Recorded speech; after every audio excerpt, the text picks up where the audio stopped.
Hello everyone. 69 வயது முடிக்கொட்டி ஆளே மாறி போன டி ராஜேந்திரன் வைரலாகும் போட்டோக்கள் வாங்க என்னட்டு பார்க்கலாம். சினிமா என்று எடுத்தாலே நிறைய பாலியல் புகார்கள் வந்துட்டு இருக்கு. அதிலும் கடந்த சில வருடங்களாக பாதிக்கப்பட்ட பெண்கள் பலரும் தங்களுக்கு நடந்த அநியாயத்தை பற்றி கூறி வந்தார்கள். இப்படி சர்ச்சை எழுந்து வரும் இந்த சினிமா உலகில் மிஸ்டர் கிளீன் என பெண்களாலும் புகழப்பட்ட பிரபலம் தான் டி ராஜேந்திரன். நடிகர், இயக்குனர், இசையமைப்பாளர், தயாரிப்பாளர், ஒளிப்பதிவாளர், விநியோகஸ்தர், அரசியல்வாதி என பன்முகம் கொண்ட இவர் அவ்வப்போது சில படங்கள் நடித்து வராங்க.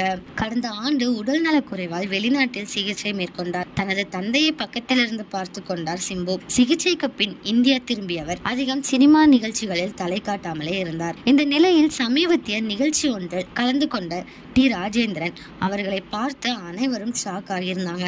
சுத்தமா ஆளே மாறிவிட்டாரா. தலையில் முடி கொட்டி விறுவிறுவென நடப்பவர் மிகவும் பொறுமையாக நடந்து வந்தாங்களாம். இந்த நியூஸை பத்தி நீங்க என்ன நினைக்கிறீங்க அப்படிங்கறத கமெண்ட்ல சொல்லுங்க. இதே மாதிரி லேட்டஸ்ட் சினிமா நியூஸ் அப்டேட்க்கு இந்த சேனலை சப்ஸ்கிரைப் பண்ணிக்கோங்க.